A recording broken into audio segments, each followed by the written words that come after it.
Hello, in this video, we're going to look at how to complete your orientation course before your credit course starts on July the 6th. Once you've logged into D2L, you will find that your course will show up under My Courses.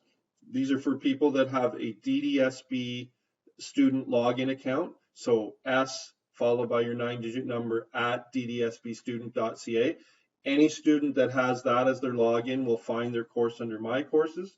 If you are a student that is from another school board where you logged into your own school board's learning management system in order to access the course, you will find your course under My Courses and other boards. I don't have any there to show you, but that's where you will find your course.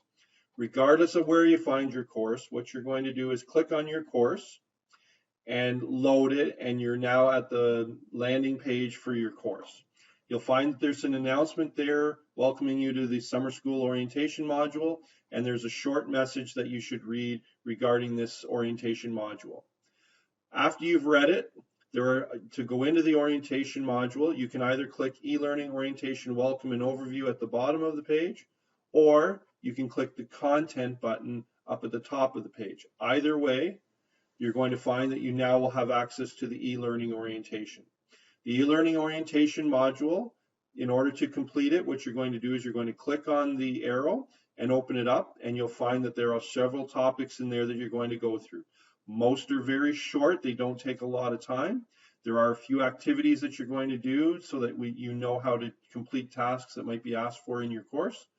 Click the welcome and overview link. And then what I suggest you do is to use the arrows to maximize your screen size.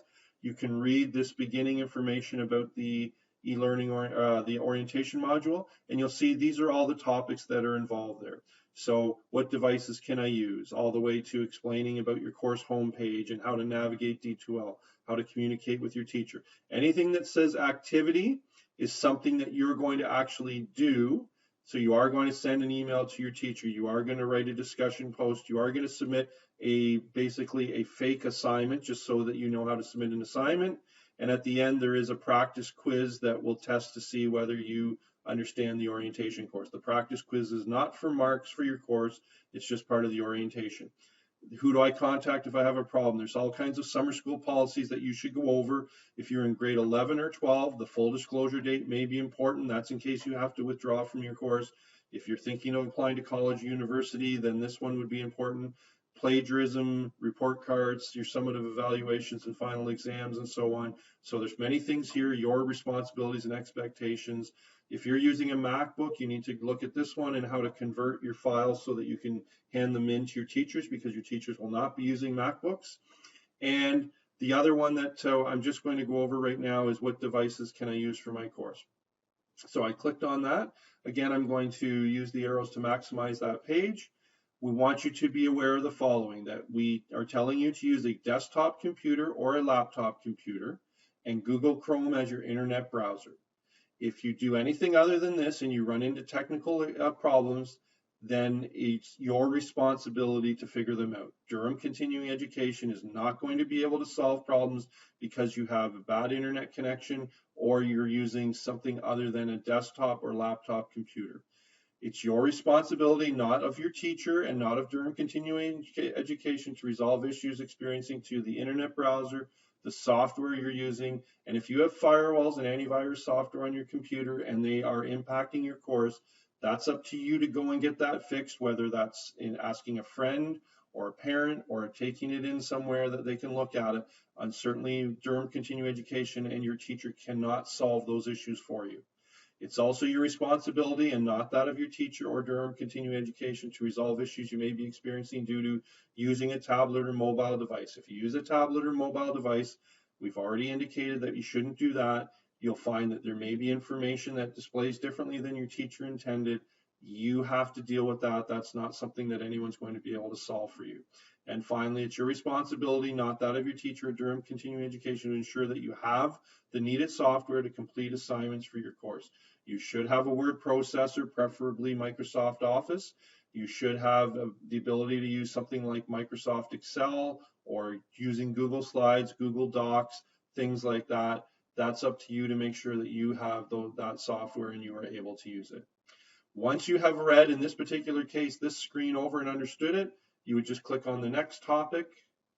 It will load. You would maximize your screen again, and then you can start to go through it and read what it's got, and some of that stuff we've already talked about. You'll notice that there's information in red, very important, please read it. There's things that are highlighted in yellow, please make sure you look at it. And there are videos. They are very short, please watch them, as they have lots of information about how to do things in your course.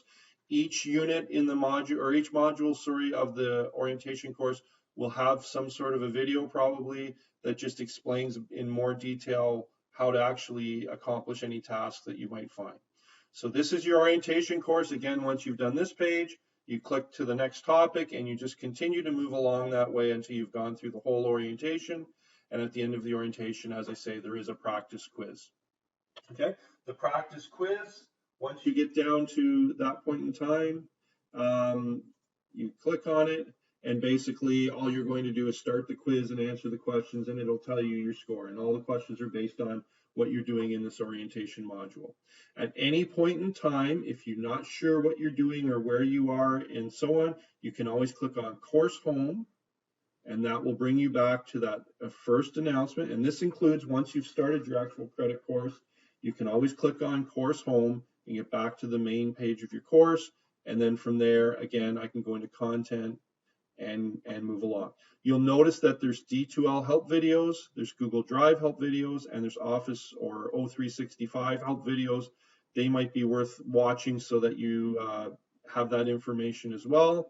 And generally speaking, they just provide introductions and tips on how to use those different applications properly. All right, so that's the orientation course. Please make sure it's done before your course starts on July the 6th, and the best of luck with your orientation course and your credit course.